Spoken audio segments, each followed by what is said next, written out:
है कि गुरु महाराज के श्री चरणों में माला अर्पण करें।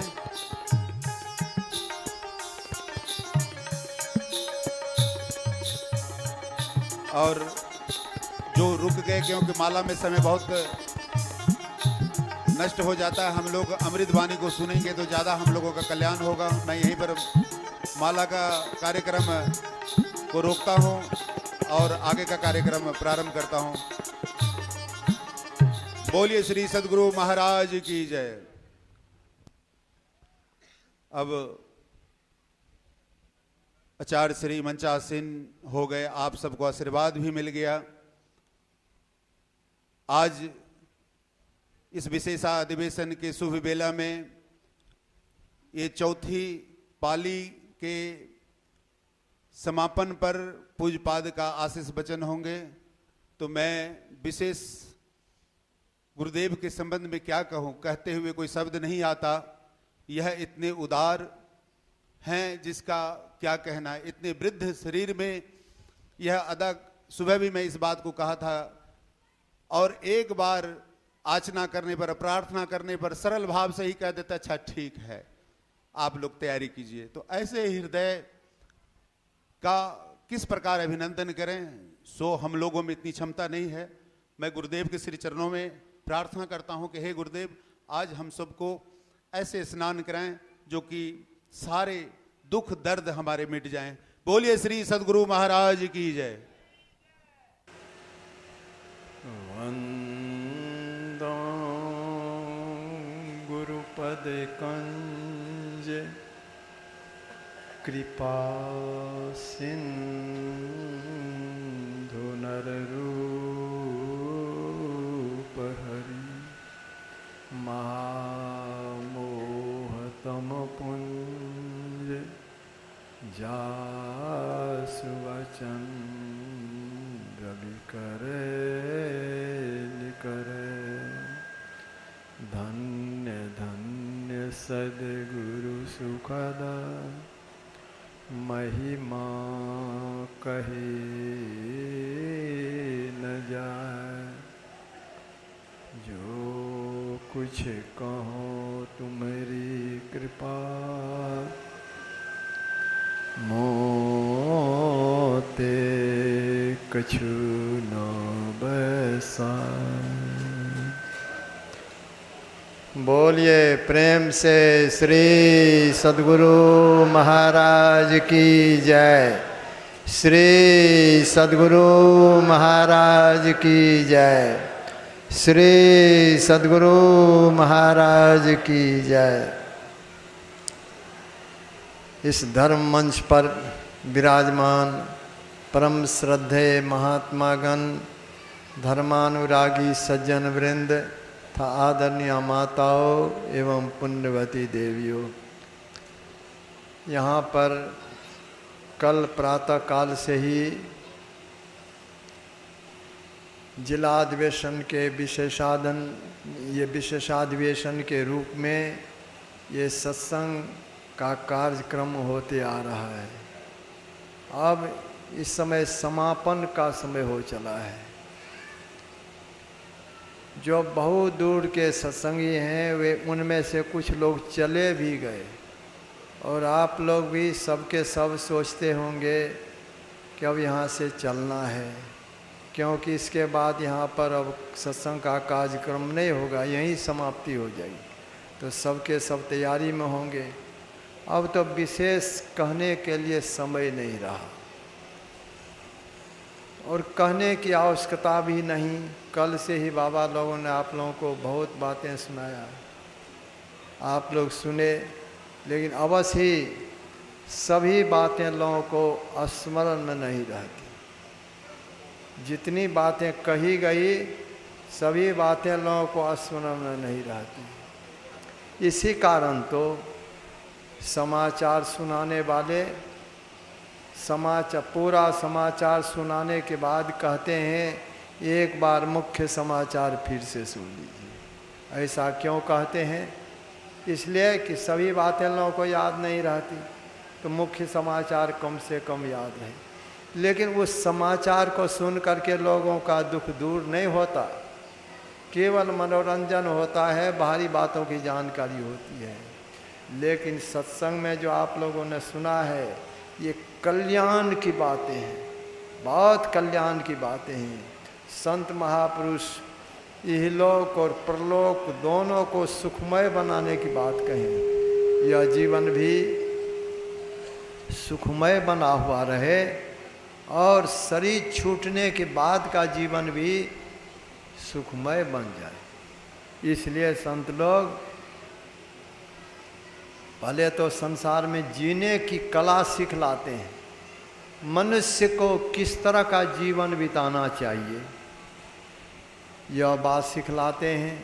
फिर यह शरीर जो मिला है, इस शरीर की सबसे बढ़कर के उपयोगिता क्या है, इस शरीर को पा करके क्या करना चाहिए, ये दो बातें, जीने की कला और इस शरीर को किस तरह से सार्थक बनावे, ये दो बात संत महापुरुषों की वाणी में खास रूप से है।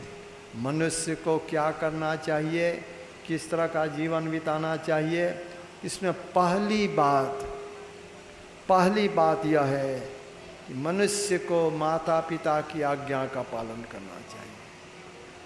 माता पिता का बहुत उपकार होता है। हम लोग प्रत्यक्ष में देखते हैं, बच्चा जब जन्म लेता है उस समय वह असहाय हालत में रहता है। अब वह अपने से अपने लिए कुछ नहीं कर सकता। बाहर में पड़ा हुआ है, अगर बाहर में धूप है तो उसी में पड़ा रहेगा, अगर पानी पड़ रहा है बाहर में, घर के बाहर वहाँ है तो उसी तरह भींगता रहेगा। बाहर में जाड़ा का समय है, ठंड है तो उसी में ठिठुरता रहेगा, अपने आ नहीं सकता घर। पखाना पेशाब पर पड़ा हुआ है तो उसी पर पड़ा रहेगा, वह उसी हालत में पड़ा रहता है। माँ उसे उठाती है, उसके पखाना पेशाब को साफ करती है। किस तरह से माँ लालन पालन करती है यह तो घर घर में लोग देखते हैं। माँ का कितना उपकार होता है इसको लोग जानते हैं। पिता का भी कम उपकार नहीं। पिता पालते पोसते पढ़ाते लिखाते शादी विवाह कर देते हैं। पुत्र को पढ़ाने में एक गरीब व्यक्ति के मन में भी रहता है, मेरा पुत्र पढ़ लिख करके ऊंची शिक्षा प्राप्त करे और ऊंची शिक्षा प्राप्त करके उसे अच्छी नौकरी लग जाए, उनका जीवन सुखमय बन जाए। इस उद्देश्य से एक गरीब व्यक्ति भी पुत्र को गरीबी हालत में रहते हुए पढ़ाते हैं, ऊंची शिक्षा दिलाते हैं। अब पुत्र को नौकरी हो जाए, नौकरी दिलाने में अगर उसको बहुत रुपये देने पड़ते हैं, रुपये नहीं है तो ज़मीन भी बिक जाए तो बिक जाए, लेकिन पिता के मन में होता है कि मेरे पुत्र को नौकरी हो जाए। किस तरह का पिता का उपकार सोच लीजिए। माता का उपकार, पिता का उपकार कितना होता है। अब पुत्र पढ़ लिख करके विद्वान हो गया, नौकरी लग गई, शादी विवाह हो गया, उसका क्या कर्तव्य होना चाहिए? क्या नौकरी लग गई, दूर में है, माता पिता घर में है, कष्ट की हालत में है, उनकी सेवा नहीं हो, यह पुत्र का धर्म नहीं। आजकल इस बात का लोग ख्याल नहीं करते, इस बात का ख्याल नहीं करते। इतने उपकारी माता पिता, उनकी सेवा सब घर में नहीं होती, सब कोई नहीं कर पाते। वे अपने कर्तव्य कर्म से चूक जाते हैं, सो नहीं होना चाहिए। माता पिता का जो इतना उपकार रहा, वे अब वृद्ध हो गए, उनकी सेवा होनी चाहिए। पुत्र का सबसे बड़ा धर्म होता है कि माता पिता की सेवा हो, उनकी आज्ञा का पालन हो। केवल माता पिता की ही सेवा नहीं करें, अपने द्वारा और लोगों को भी सुख पहुंचाना यह मनुष्यों का धर्म होता है। धन्य कवन जो पर उपकारी, उसी का जीवन धन्य होता है जिनका जीवन दूसरों के उपकार में बीतता है। अपने लिए तो सब कोई जीते हैं, अपने लिए सब कोई जीते हैं, लेकिन दूसरों के उपकार में जिनका जीवन बीतता है उसी का जीवन धन्य होता है। महात्मा गांधी जी का नाम इतना अधिक क्यों है? क्या कारण? महात्मा गांधी का जीवन मानव कल्याण में बीता। संत लोगों का नाम इतना क्यों है? संत का तो बहुत उपकार होता है। संत के उपकार को तो गिनाया नहीं जा सकता। संत के लिए कहा कि संत बड़े परमार्थी, घन ज्यों बरसे आए, तपन बुझावे और की अपनों पारस लाए। अपने दुख सह करके भी दूसरों को सुख पहुंचाते हैं। अपने दुख सह करके भी दूसरों को सुख पहुंचाते हैं। संत का बहुत उपकार। हम लोग संत स्तुति गाते हैं, उसमें है कि संत कैसे होते हैं? दुख भंजन, भव फंदन गंजन,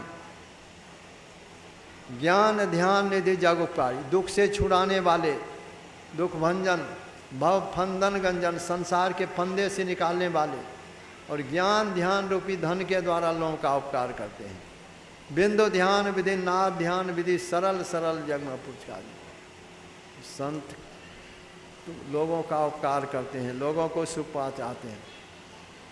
उनको यद्यपि लोगों के सेवा की आवश्यकता नहीं होती, संत को आवश्यकता नहीं होती, क्योंकि वे तो मुक्त होकर के रहते हैं, मुक्त हालत में रहते हैं। अवश्य ही देखने में आता है कि उनकी भी सेवा उनके शिष्य लोग करते हैं, देखने में आता है, लेकिन उनको, संत को उनकी आवश्यकता नहीं होती उनकी सेवा की। हम लोगों के परमाराध्य गुरुदेव अंतिम में अस्वस्थ हालत में थे। एक बाहर के सत्संगी आए, उन्होंने देखा कि गुरु महाराज तो अपने से चल फिर नहीं सकते हैं। इनके साथ में रहने वाले सेवक लोग इनको उठाते हैं, बैठाते हैं, बाहर ले जाते हैं, व्हील चेयर पर बैठाते हैं, उठा करके घर ले आते हैं। पखाना पेशाब भी अपने द्वारा नहीं होता, यह देखा उन्होंने। उनके मन में हुआ गुरु महाराज इस हालत में हैं, अगर सेवक लोग सेवा करते करते ऊब जाए, सेवा करना छोड़ दे, तो गुरु महाराज की क्या हालत हो जाएगी? पखाना पेशाब पर पड़े रहेंगे। मन में सोचा वो सत्संगी, गुरु महाराज तो सबके मन की जानने वाले, मन की जाने सब गुरु कहा छिपावे अंध। उनके भ्रम के निवारण के लिए जब वे सत्संगी जाने लगे, दोपहर का समय हो गया था। कुछ लोग भोजन कर चुके थे, कुछ भोजन कर रहे थे। उनको जाने का समय हुआ तो उनके मन हुआ कि अब जाना है तो गुरु महाराज को एक बार प्रणाम कर लूं। गुरु महाराज के बासे पर गए, बरामदे पर गए, देखा कि किवाड़ी सटी हुई है, गुरु महाराज के कमरे की किवाड़ी सटी हुई है, खिड़की नीचे वाली खिड़की भी सटी हुई है, ऊपर वाली खुली हुई है। तो झांक करके देखे, उनके मन हुआ कि गुरु महाराज की सेवा में अभी जो सेवक होंगे उनसे अनुमति ले करके तब अंदर जाना चाहिए। गुरु महाराज को प्रणाम करके वहाँ पास में जा करके प्रणाम करके तब जाऊँ। झांक करके देखा तो देखा कि गुरु महाराज के पास में कोई सेवक नहीं है, और गुरु महाराज पहले की तरह जैसे स्वस्थ हालत में अपने से चलते थे वैसे ही कमरे में चल रहे हैं। देख करके बड़ा आश्चर्य हुआ कि सवेरे तो देखा कि गुरु महाराज को सेवक लोग उठाते हैं, उठा करके घर ले जाते हैं, घर से व्हील चेयर पर ले आते हैं, अभी अपने आप चल रहे हैं। तो गुरु महाराज उनको उनके भ्रम का निवारण किए कि देखो, हमको सेवक की आवश्यकता नहीं है, हमको सेवक की आवश्यकता नहीं, हम तो इन लोगों का उद्धार करने के लिए अपनी सेवा में रखकर सेवा के बहाने इनका हम उपकार करते हैं, इनका उद्धार करते हैं। तो संत को तो आवश्यकता नहीं होती, लेकिन मनुष्य का धर्म होता है कि गुरु की सेवा करें, माता पिता की सेवा करें, गुरु की सेवा करें, समाज की सेवा करें और लोगों का उपकार करें। यह मनुष्य का धर्म होता है। इन सब के करते हुए और क्या करें? अपने चरित्र को उत्तम बना करके रखें, और उत्तम बना करके रखते हुए परमात्मा की भक्ति जो जीवन का सबसे महत्वपूर्ण कार्य है, संसार के कर्तव्य कर्म को करते हुए परमात्मा की भक्ति करें।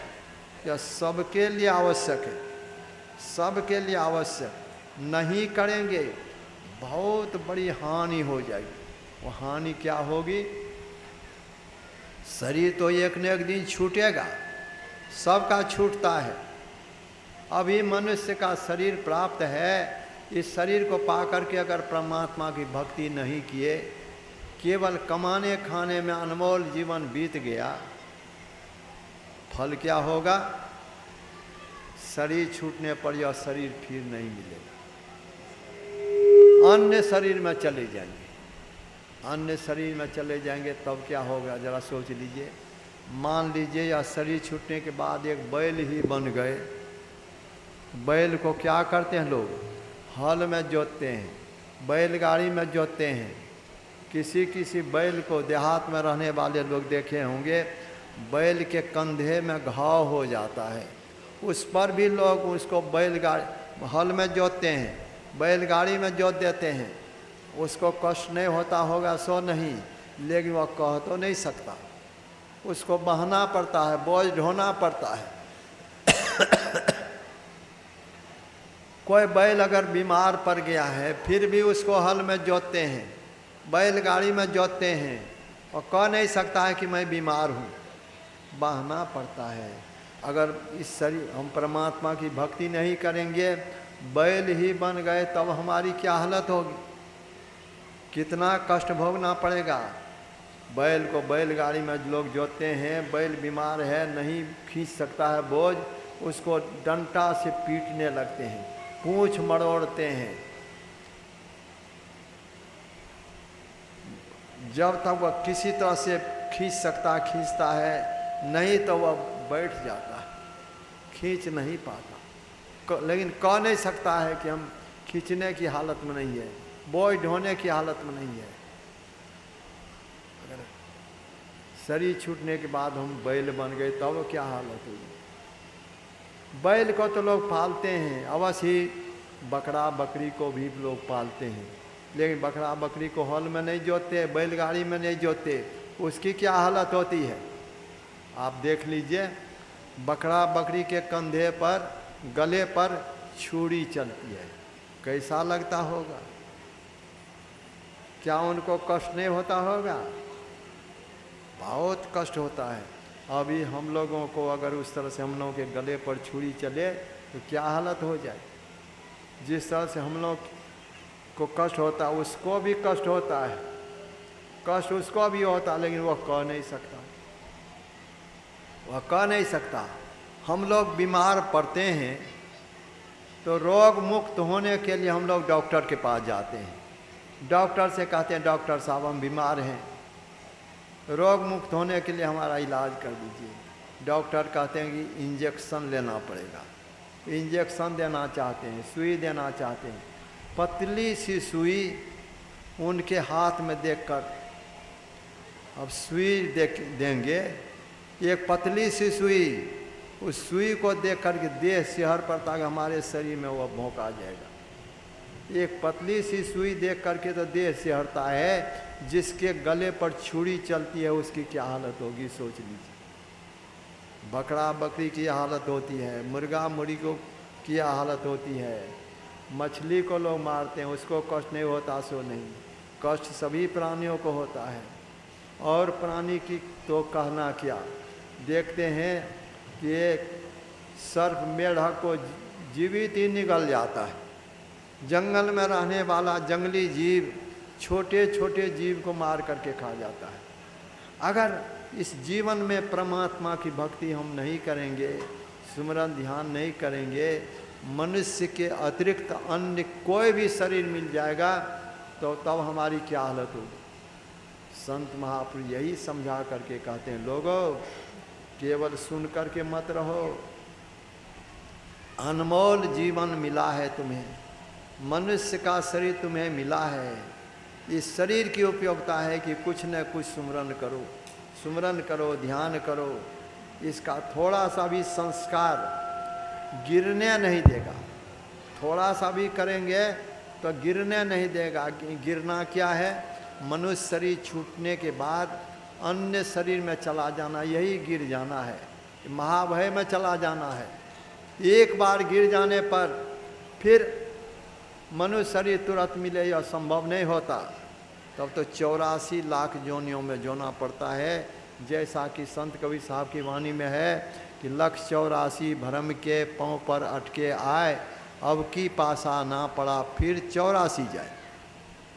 84 लाख योनियों में घूमने के पश्चात युग कितना युग युगान बीतता है, उसके बाद परमात्मा मनुष्य का शरीर देते हैं।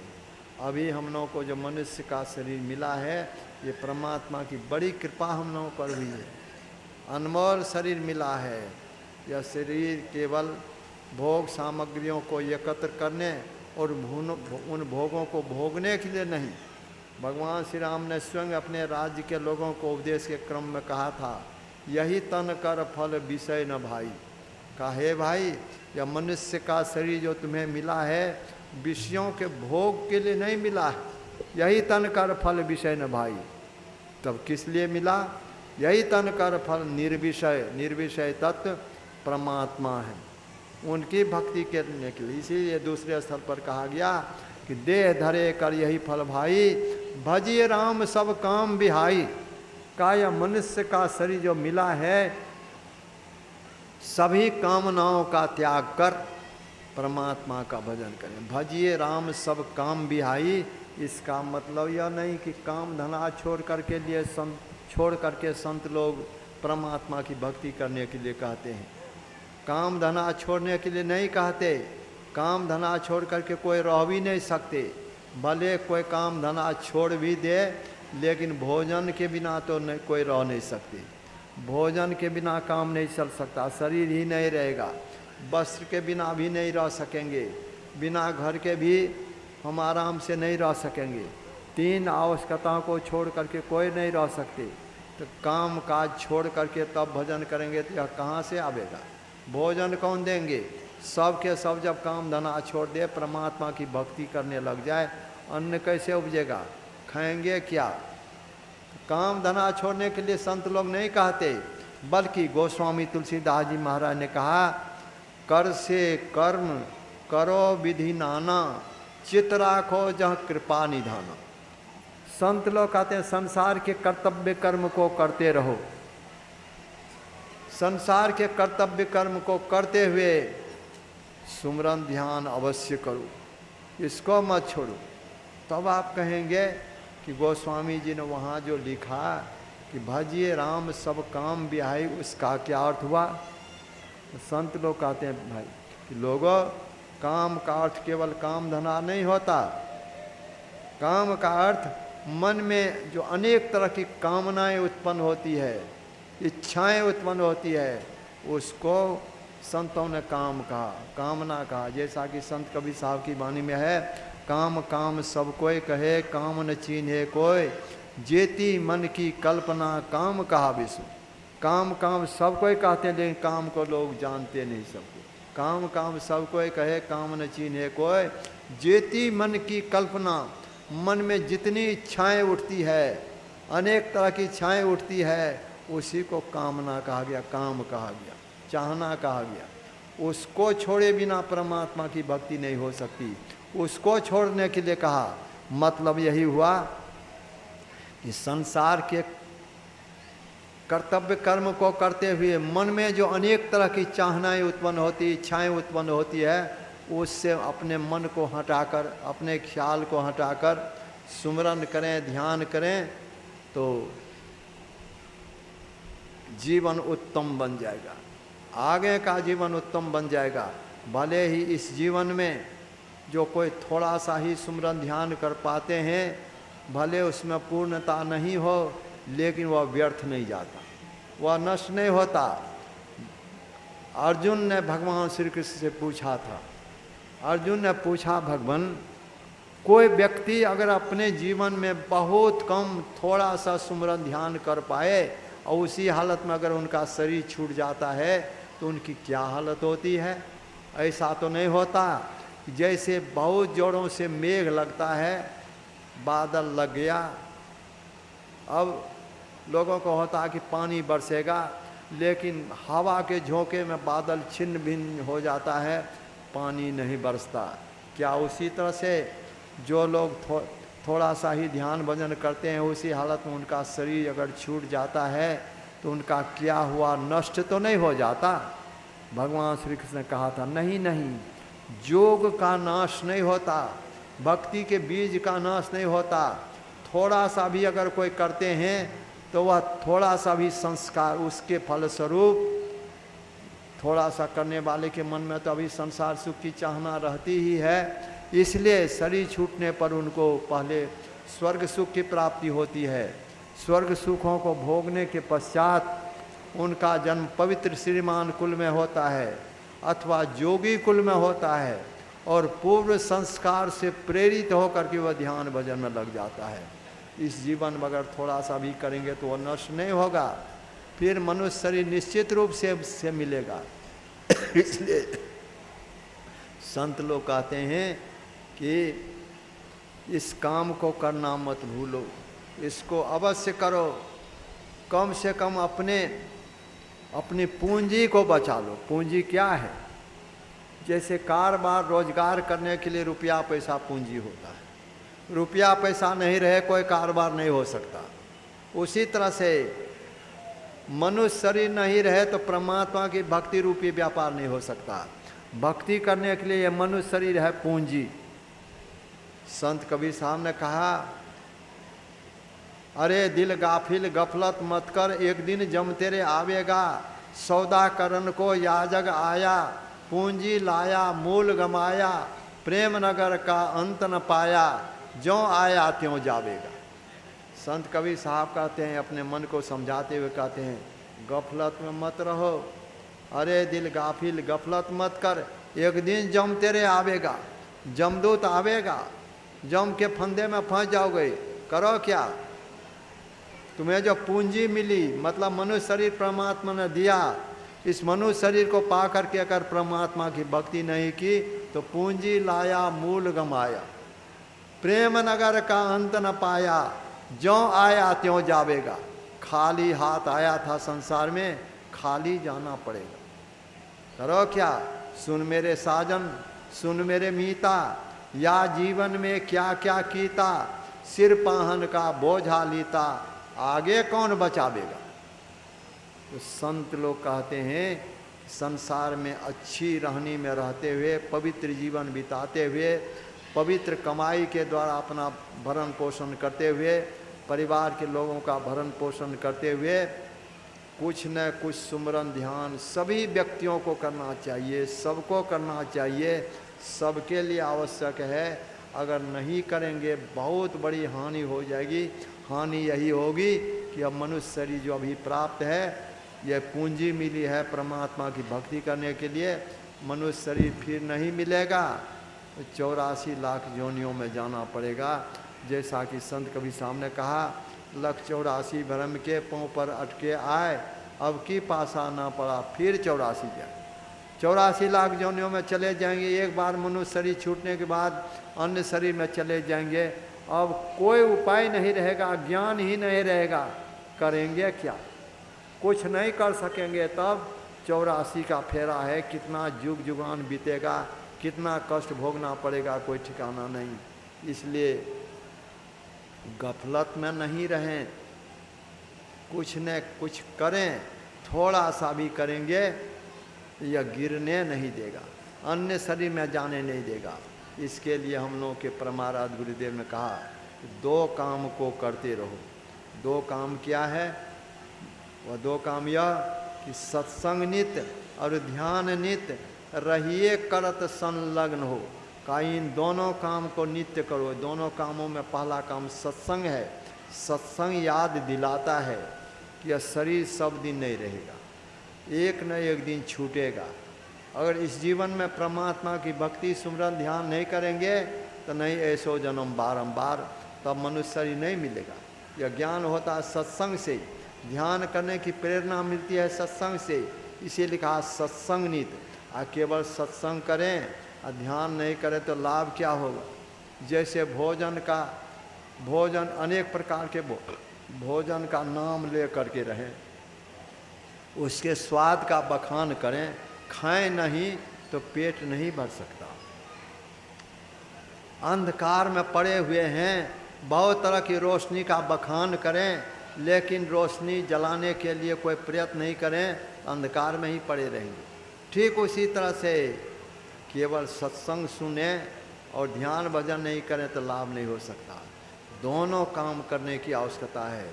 बिना सत्संग सुने, बिना संतों के ज्ञान को सुने लोग भूले हुए रहते हैं, भ्रम में पड़े हुए रहते हैं, गफलत में पड़े हुए रहते हैं। इसलिए सत्संग भी आवश्यक है और ध्यान परम आवश्यक है। दोनों काम करें, सत्संग नित और ध्यान नित रहिए कर संलग्न हो।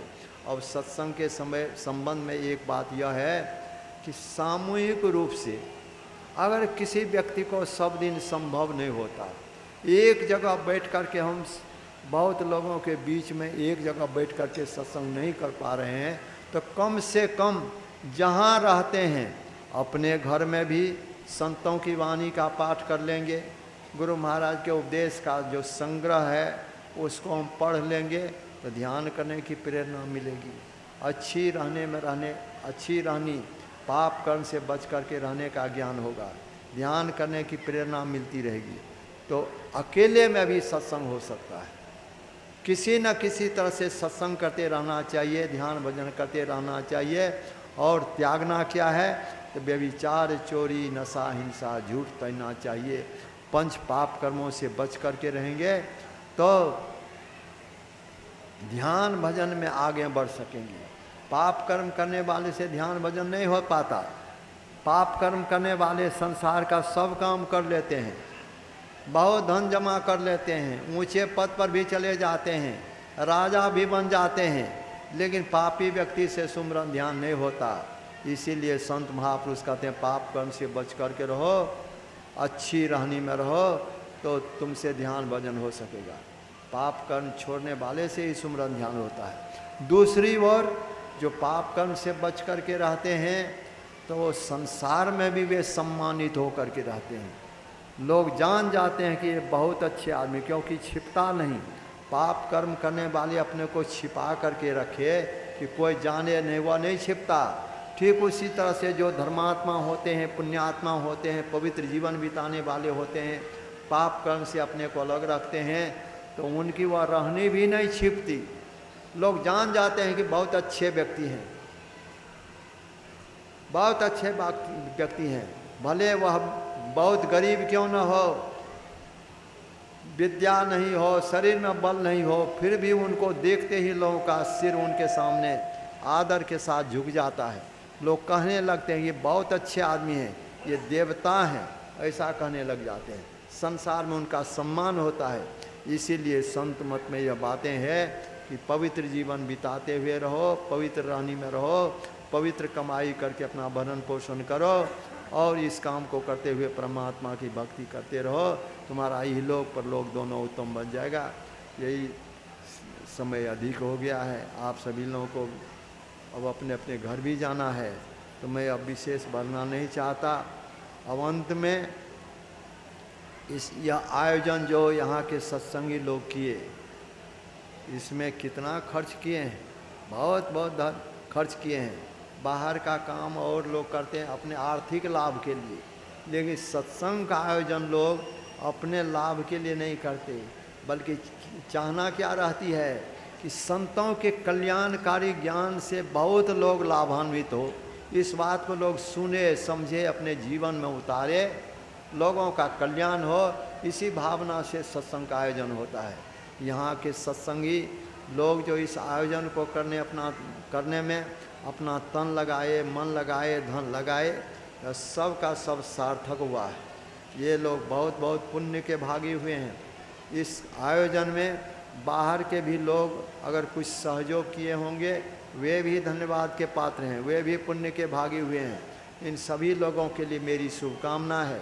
मैं गुरु महाराज से प्रार्थना करता हूँ इन आयोजन के करने वाले जितने व्यक्ति हैं, जितने सहयोगी हैं, सबके मन में इसी तरह से सत्संग के प्रति, ध्यान भजन के प्रति अधिक श्रद्धा हो, प्रेम हो, सबका जीवन सुखमय और शांतिमय बना हुआ रहे। इसके अतिरिक्त आप लोग जो बहुत दूर दूर के सत्संग, बहुत दूर दूर के अपने काम काजों को छोड़ करके आप लोग इस यहाँ पधारे, आप लोग भी कम धन्यवाद के पात्र नहीं, आप सब लोग भी धन्यवाद के पात्र हैं।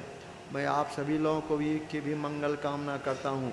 अगर आप लोग इस आयोजन में नहीं आते तो यह सत्संग का आयोजन सफल नहीं होता। आप लोगों ने यहाँ आकर पधार कर सत्संग के आयोजन को संपन्न किया है, इसलिए आप सब लोग भी बहुत बहुत धन्यवाद के पात्र हैं। आप सभी लोगों के लिए भी शुभकामना है। गुरु महाराज से मेरी प्रार्थना है आप लोगों का भी जीवन सुखमय और शांतिमय बना हुआ रहे। इन्हीं शुभकामनाओं के साथ मैं अपनी बात समाप्त करता हूँ। बोलिए श्री सद्गुरु महाराज।